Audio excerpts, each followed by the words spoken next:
మాతా key జై. నమస్కారం.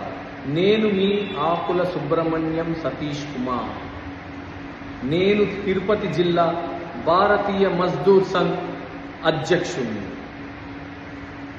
ప్రతిరోజు మనం న్యూస్ పేపర్లో, న్యూస్ ఛానల్స్లో చూస్తుంటాము, భారతదేశంలో ప్రతి మూల ఏదో ఒక యాక్సిడెంట్ అయ్యి ఆ యాక్సిడెంట్లో ఆ డ్రైవర్ చనిపోయినాడు అనేసి మనం చూస్తూ ఉంటాం, వింటూ ఉంటాం.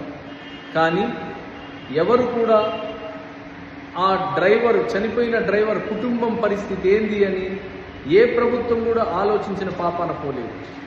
అయితే భారతీయ మజ్దూర్ సంఘ్ అనుబంధ సంస్థ అయిన భారతీయ ప్రైవేట్ ట్రాన్స్పోర్ట్ మజ్దూర్ మహాసంఘ్ వాళ్ళు దీనిపైన అధ్యయనం చేసి ఒక సంక్షేమ బోర్డు, వెల్ఫేర్ బోర్డు కానీ ఉంటే దీని నుంచి సంక్షేమ పథకాలన్నీ కూడా రవాణా కార్మికుడికి కానీ చేరితే ఆ కుటుంబము బాగుపడుతుంది, పైగా రవాణా కార్మికులు బాగుపడతారు. అట్లా ట్రాన్స్పోర్ట్ వింగ్ భారతదేశంలో బలోపేతమవుతుంది అని చెప్పి అధ్యయనం చేశారు.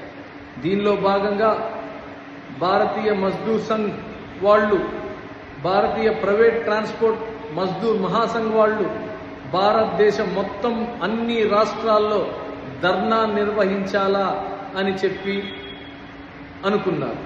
దీనిలో భాగంగా భారతీయ మజ్దూర్ సంఘ్ తిరుపతి జిల్లా వాళ్ళం ఇక్కడ ఉన్న రవాణా శాఖకి సంబంధించిన కార్మికులందరితో కలిసి ఏప్రిల్ 16వ తారీఖున తిరుపతి జిల్లా కలెక్టర్ ఆఫీస్ వద్ద ఉదయం 9:30 గంటలకు ధర్నా నిర్వహిస్తున్నాం.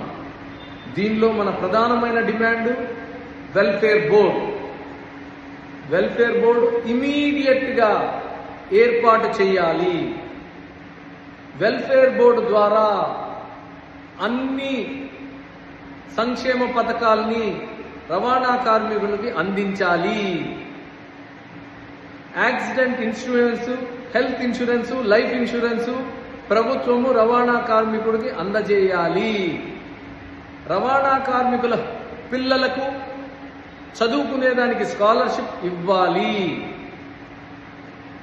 ఆర్టీఏ ఆఫీసులో కార్పొరేట్ సంస్థల జోక్యాన్ని ఆపివేసి దీర్ఘకాలికంగా సేవలు అందిస్తున్న డ్రైవింగ్ స్కూల్ వాళ్ళకే ప్రాధాన్యత ఇవ్వాలి.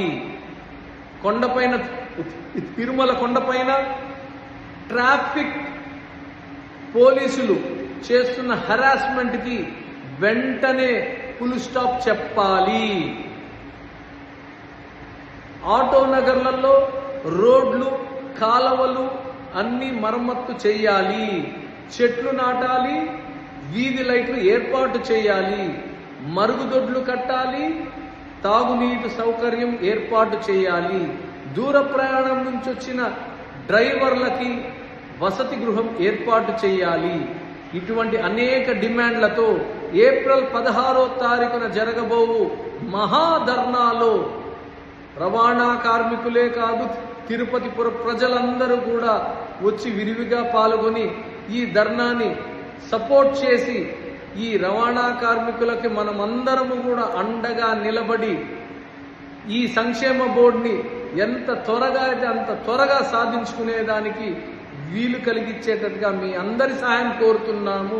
బిఎంఎస్ వాళ్ళు దీనికి మీ అందరూ సహకరించినందుకు ధన్యవాదాలు. జై భారత్ మాతా కీ జై.